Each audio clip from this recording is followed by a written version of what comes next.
There are moments in life when you speak to Allah, but feel like your words disappear into the air. You pray, you whisper, you cry, but your heart still feels unanswered. What if the problem is not your dua, but the way you store speaking? Centuries ago, Ibn Arabi revealed a secret that most people today have never heard. A secret that can transform your connection with Allah. A secret that changes the way your heart calls out and the way Allah responds. Because speaking to Allah is not about the tongue. It is not about long words or memorized phrases. It begins somewhere deeper, somewhere most people never learn to access. And once you understand this hidden truth, your conversations with Allah will never feel the same again. Let's uncover the 7 powerful teachings that reveal how to truly speak to Allah, so your heart is heard in the heavens. Ibn Arabi taught that the true language of dawah is not spoken by the tongue. It is spoken by the heart. The tongue may shape the words, but the heart shapes the meaning. And Allah responds to meaning, sincerity, and authenticity far more than He responds to mere sound. Many people repeat du'as out of habit. Their lips move, but their hearts remain disconnected. They complain that Allah does not answer them, yet their hearts never entered the conversation. Ibn Arabi explained that when the heart is absent, even the most beautiful du'a becomes empty. But when the heart is present, even a broken whisper reaches the throne of Allah. A du'a made with awareness, honesty, and vulnerability carries a weight that no long recitation can match. When you speak to Allah from the deepest part of yourself, from your fears, your gratitude, your longing, your du'a becomes alive. Allah already knows your pain, your dreams, and your hidden struggles, but He wants you to speak to Him with the honesty of a soul that finally stops pretending, a heart that finally admits what it truly feels, a heart that is not afraid to say, Ya Allah, I need you. Ibn Arabi said that one genuine moment of sincerity can change the course of a person's life. So when you speak to Allah, forget long phrases, forget memorized lines. Instead, bring your truth, bring your heart, because Allah listens to the voice that most people never hear, the one inside you. Ibn Arabi taught that every conversation with Allah begins with your understanding of who He is. If your heart holds a distant image of Allah, your du'as will feel weak, hesitant, and unsure. But when you see Allah as near, compassionate, and infinitely merciful, your voice becomes confident, hopeful, and honest. The way you speak to anyone in your life changes based on how you view them. If you see someone as harsh, you speak carefully. If you see them as kind, you speak openly. The same truth applies to Allah, but on a much deeper level. When you view Allah as strict and unforgiving, your heart becomes tight. You approach Him with fear rather than love. Your dua becomes a ritual instead of a real connection. But when you truly realize that Allah is closer to you than your own heartbeat, your conversation transforms. You no longer speak as someone begging from a distance. You speak as someone who is already being held. When you understand that Allah knows your weaknesses and still accepts you, knows your sins and still calls you back, your heart finally relaxes. Ibn Arabi said that the spiritual journey begins when a person shifts from fearing Allah's wrath to trusting His mercy. Because the moment you see Allah as the one who understands you better than you understand yourself, your words become natural. You confess more honestly, you ask more openly, you rely on Him more deeply. Your perception of Allah becomes the doorway through which your heart enters His presence. Change that perception, and your entire relationship with Allah transforms. Ibn Arabi revealed a truth that many people overlook. You do not need words to speak to Allah. The heart has its own language, and often that language is silence. When a person stands before Allah, unable to express their pain, their gratitude, or their confusion, that silence is not emptiness. It is communication. It is a form of surrender that words cannot match. There are moments when your heart is too heavy to speak, moments when your mind is overwhelmed, when your emotions are tangled, when every sentence feels too small for what you're carrying. Ibn Arabi taught that in those moments, your silence becomes the most honest dua you could ever make. A tear sliding down your face, a breath taken with longing, a moment of stillness where your heart turns toward Allah. These are all forms of speech that the Lord of the worlds hears clearly. Allah does not need your words to understand you. He knows the feelings that ache inside your chest before you can even name them. When you stand before Him silently, He sees the storm inside you. He sees the things you wish you could say, but cannot. And sometimes, silence expresses sincerity in a way that spoken prayers cannot capture. Ibn Arabi said that when the heart is overwhelmed, silence becomes the highest form of truth. In silence, there is no show, no performance, no effort to sound righteous or strong. There is only you, raw, real, exposed. And it is this honesty that reaches Allah. So if you ever find yourself unable to speak, do not think you are failing in dua. You may be speaking to Allah in the purest way possible. Your silence is heard. Your silence has meaning. Your silence is a prayer. Ibn Arabi taught that when the heart is scattered, its voice becomes weak. A distracted heart tries to speak to Allah, but its words feel distant, unfocused, and empty. It is like trying to write a letter with a trembling hand. The message is there, but it never comes out clearly. Many people make dua while their minds are racing. Their emotions are tangled, or their thoughts are elsewhere, and then they wonder why their prayer feels disconnected. To truly speak to Allah, Ibn Arabi said, you must first return to yourself. You must gather the pieces of your heart and bring them into one place. Only then can your words rise with sincerity and power. When your mind is filled with noise, worries, regrets, plans, pain, it creates a barrier between your tongue and your heart. Your dua becomes a habit instead of a moment of real presence. Ibn Arabi explained that presence is not achieved by force. It is achieved by slowing down, by taking a breath, by giving your heart a moment to settle. When your inner world becomes calm, even for a few seconds, you begin to speak to Allah with clarity. Your dua becomes focused, your voice becomes steady, your heart feels close, not distracted or distant. He taught that the heart must be like still water. Only when the water is calm can it reflect the sky. Only when your inner state becomes still can it reflect sincerity. And when you reach that stillness, even briefly, your dua becomes something living.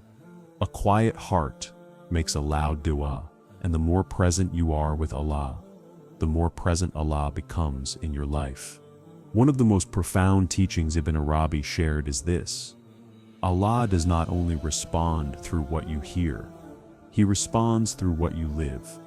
Most people expect Allah's answer to come in a form they can immediately recognize, an emotional feeling, a sign, a sudden opening, or a clear sense of peace.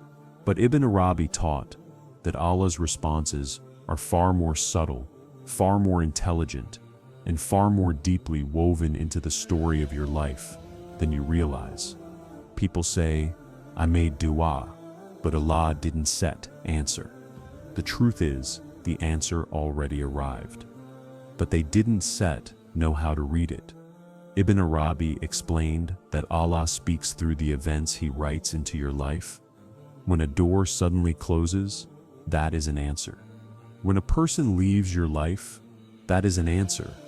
When something delays, that delay is an answer.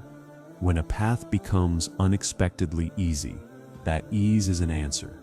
Even the things you call bad, painful, or unfair often carry the answer you asked for. but wrapped in a form you didn't expect. He said that Allah does not always answer in the language of miracles. He answers in the language of destiny. Destiny is His speech. You ask for guidance, and Allah removes something from your life. You ask for strength, and Allah gives you a test. You ask for clarity, and Allah makes something uncomfortable until you can no longer ignore it. You ask for growth, and Allah places you in situations that force you to expand beyond your limits. Most people miss Allah's answers because they expect them to look like comfort, but often the answer looks like disruption, the kind that rearranges you, shapes you, softens you, or detaches you from what harms you. Ibn Arabi said, "When Allah takes something from you, He is speaking to you. When He gives, He is speaking to you. When He delays, He is speaking to you. When He redirects you, He is speaking to you."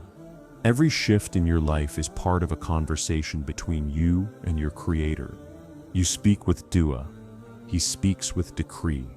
Think of a moment where you asked Allah for something, and life suddenly changed direction. At the time, it may have felt confusing or painful, but later it made sense. That is how Allah answers, through wisdom that unfolds over time. Human beings want instant clarity, but Allah gives clarity in stages, through experiences, through lessons, through people, through the quiet unfolding of events.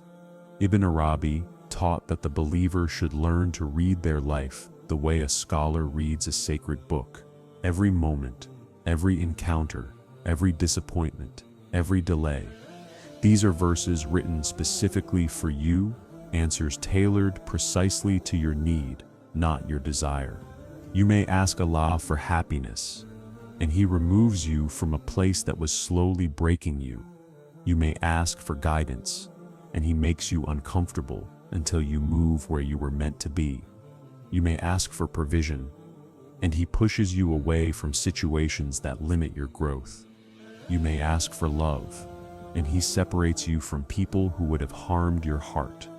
You may ask for healing, and He brings to the surface wounds you must finally face. The answer is always there, but it requires a heart willing to interpret the movement of life as divine communication. Ibn Arabi said that nothing in your life is random. Every event is tied to a prayer you once made, or a prayer you didn't know you needed to make. Before something arrives in your life, Allah has already written it as a response to something within you. Sometimes you ask for a sign, and Allah gives you a situation instead. Sometimes you ask for a sign, and Allah gives you a person. Sometimes you ask for a sign, and Allah removes a person. Sometimes you ask for a sign, and Allah gives you silence, because the silence itself is part of the message. He taught that Allah's answers are not limited by your expectations. Allah gives what is best, not what is asked. He responds with what you truly need, not what your temporary emotions demand. And the answer always arrives at the exact moment it is meant to, not a second early, not a second late. Ibn Arabi emphasized that the greatest form of wisdom is learning to trust Allah's responses, even before you understand them, because understanding comes later. Wisdom comes later, but trust is needed now. When something leaves, say, "This is an answer." When something enters your life, say, "This is an answer." When a plan shatters, say, "This is an answer." When life shifts direction, say, "This is an answer," because it is. Allah is always speaking. Most people simply don't know how to listen. Ibn Arabi revealed one of the most beautiful and life-changing secrets in the entire spiritual path. Your longing for Allah is not something you create. It is something Allah places inside you. This means that the moment you feel a pull toward dua, the moment you feel your heart soften toward prayer, the moment you feel guilty for drifting away, the moment you suddenly wish you could be closer to Allah, These moments are not signs that you are becoming religious. They are signs that Allah is already calling you. Ibn Arabi explained that every movement of your heart toward Allah is actually Allah moving toward you first. Human beings do not suddenly wake up and want to pray out of nowhere. They do not feel longing for Allah because of their own strength. They do not feel regret because they suddenly became wise. All of this is Allah's mercy working silently inside them. He said, when Allah wants to bring a servant close, He places longing in their heart. Their longing is the first response. People think speaking to Allah begins when they raise their hands. But Ibn Arabi said it begins long before that, when Allah plants the desire to raise your hands in the first place. The desire to speak to Him is an invitation, a pull, a signal that Allah is paying special attention to you. This means that if you feel spiritually empty and suddenly you crave connection, that craving is Allah's voice calling you home. If you feel lost, but something in you whispers to pray, that whisper is not from you. It is Allah guiding you back. If you drift away from worship and suddenly feel guilt, that guilt is a gift. It is Allah knocking on your heart. Ibn Arabi said that longing for Allah is not a weakness. It is a sign that you have been chosen, because not everyone feels this longing. Many hearts remain asleep, distracted, satisfied with the world. They do not feel the emptiness. They do not feel the ache. They do not feel anything missing. But if you feel a gap inside you, if you feel that something in your soul is unsettled, if you feel you are missing a deeper connection, that is Allah waking your heart up. Your longing is not a problem. Your longing is proof that Allah is near. Ibn Arabi taught that longing is a form of dua, even before you speak. A person can sit in silence and simply feel a desire to connect, and that desire itself is a prayer. You may not have words, but your heart has already spoken. Your yearning for Allah is as real as any spoken supplication. Sometimes you feel restless, and you don't know why. Sometimes you feel sadness without a clear cause. Sometimes your soul feels hungry, even when your life looks full. Ibn Arabi said, these moments are signs that your soul remembers Allah, even when your mind is distracted. The soul always knows where it came from.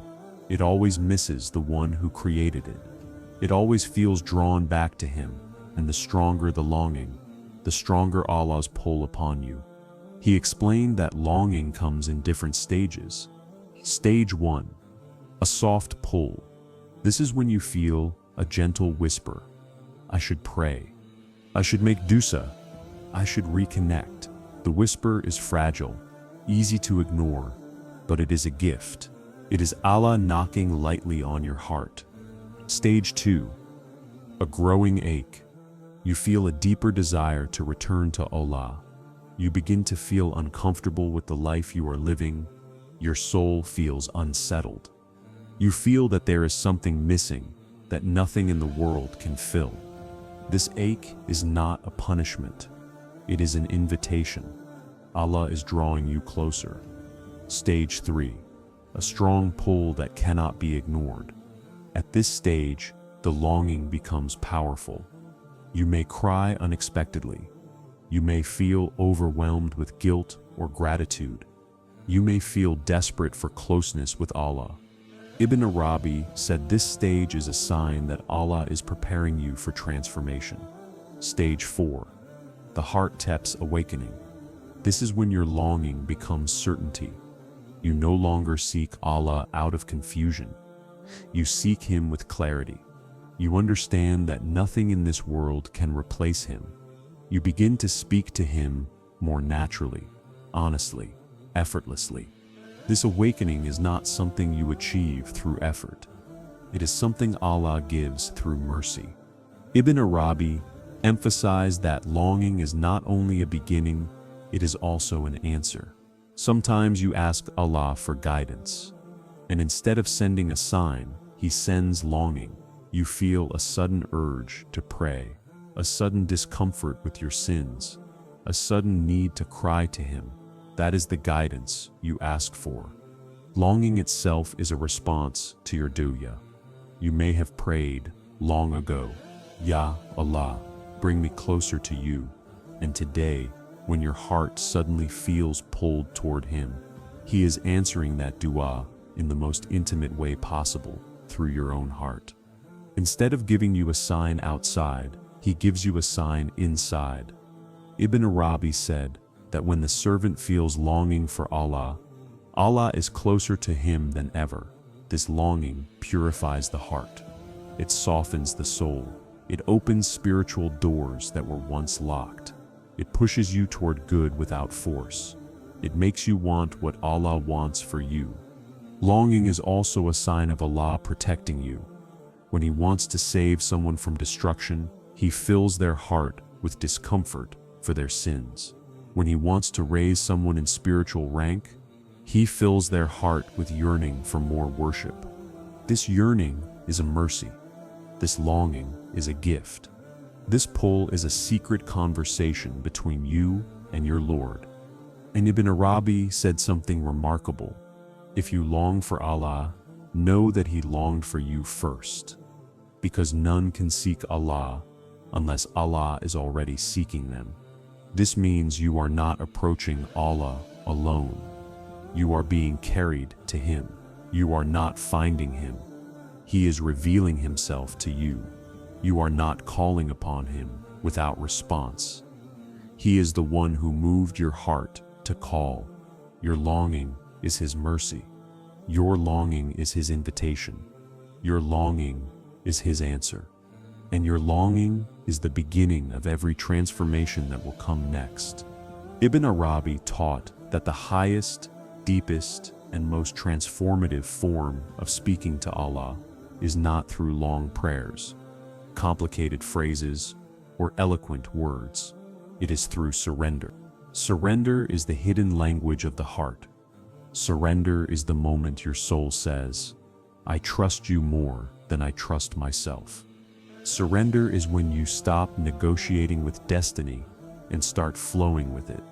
It is not weakness. It is the highest form of spiritual strength. Ibn Arabi said that every worshiper eventually reaches a point where the limits of the tongue become clear. You can only ask so much. You can only cry so much. You can only repeat words so many times. But surrender is beyond repetition. It is beyond sound. It is beyond the mind. Surrender is when your heart collapses into Allah without resistance. It is when you finally acknowledge that Allah knows what your future holds, while you see only a tiny fragment of the picture. It is when you finally release the illusion that you can control outcomes, people, events, or even your own path. Surrender is returning the steering wheel to the one who created the road. The spiritual secret behind surrender.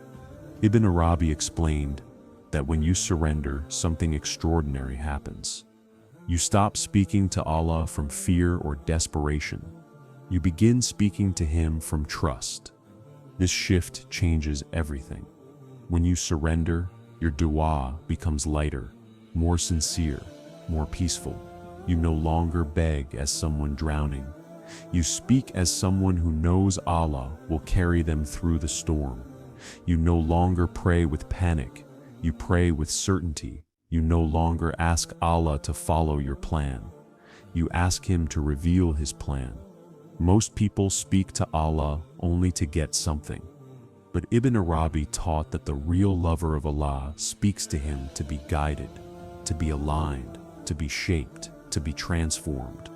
Surrender is the moment you no longer ask for life to bend to your desires.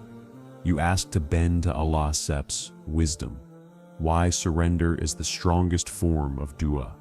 People think dua is only about asking, but Ibn Arabi said, surrender is asking. Asking without words, asking without limits, asking with complete reliance. When you surrender, you are saying, Ya Allah, Give me what I do not know how to ask for. Protect me from what I do not know is dangerous. Bring into my life what will raise me. Remove from my life what will break me. I trust your choice more than my own. This kind of dua is higher than any sentence you can memorize. Surrender doesn't mean you stop trying. It means while you try, your heart rests in Allah, not in the outcome. You work hard, but you do not cling. You make dua, but you do not demand. You hope, but you do not fear loss. You plan, but you accept change. You live, but you let Allah guide the unfolding. This state of surrender frees the soul. It breaks the chains of anxiety. It lifts the weight of expectation. It transforms life itself into a spiritual journey instead of a constant struggle. How surrender changes the way Allah responds to you. Ibn Arabi said that Allah responds differently to the heart that surrenders. When you surrender, Allah lifts you faster. When you surrender, Allah opens doors you never imagined. When you surrender, Allah protects you in ways you will only understand years later. When you surrender, Allah becomes the guardian of your heart. Surrender is like unlocking a hidden spiritual door.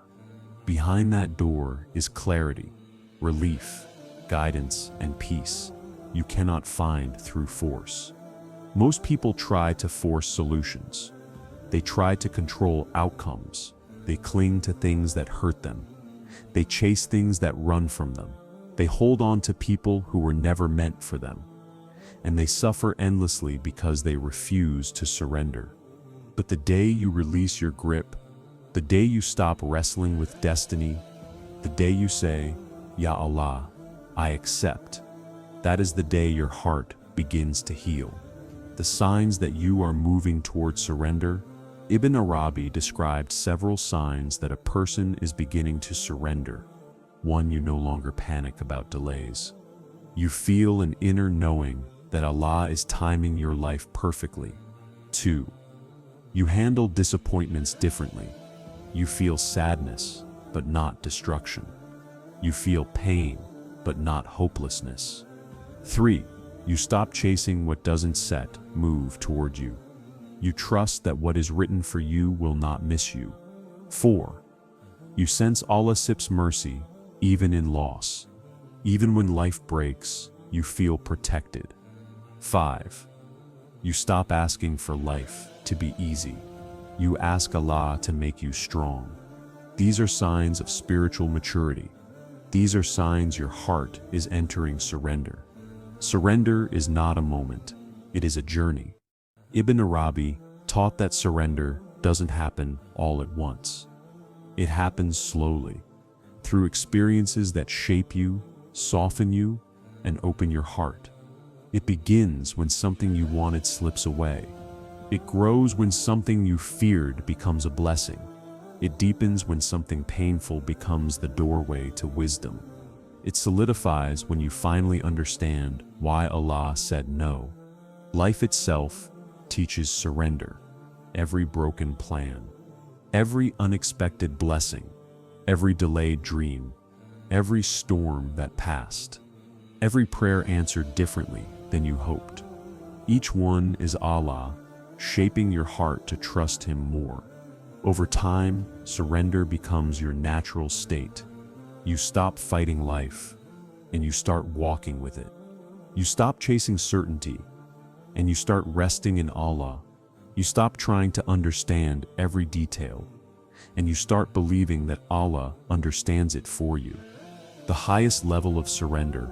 Ibn Arabi said the highest level of surrender is when your heart says, whatever Allah chooses for me is better than what I choose for myself.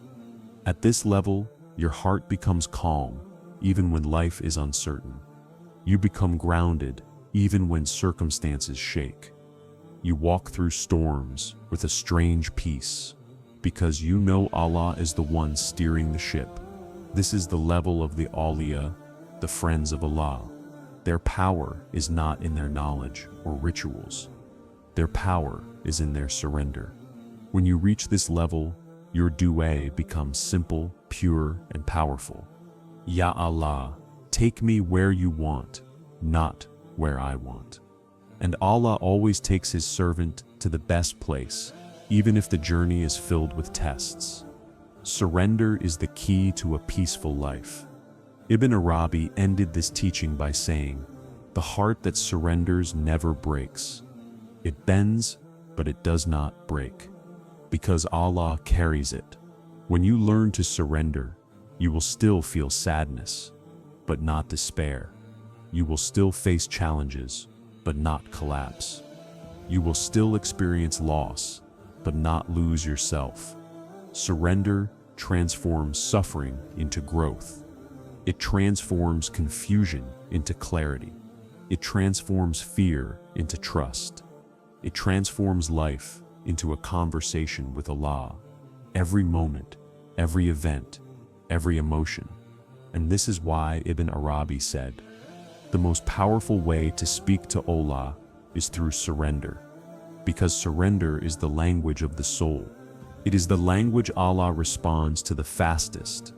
It is the language of those who truly know Him." You've just heard the 7 profound teachings Ibn Arabi left for anyone who longs to speak to Allah in a deeper, more truthful way. And now the question is no longer, does Allah hear me? He does. He always has. The real question is, are you ready to speak to Him with your heart, not just your words? Because every tear, every whisper, every fear, every longing, all of it is part of a conversation that has been happening between you and Allah long before you even realized it. When your heart speaks sincerely, Allah listens. When your soul kneels before Him, He responds. And when you surrender your plans to His wisdom, He opens doors you never knew existed. So tonight, don't overthink. Don't wait to feel ready. Just speak. Speak to Allah from the deepest part of yourself. Speak from honesty, from vulnerability, from longing, and trust that your voice reaches the one who never turns away from a sincere heart. If this touched you, stay connected. There is more to learn, more to awaken, and more to discover about the journey of the soul.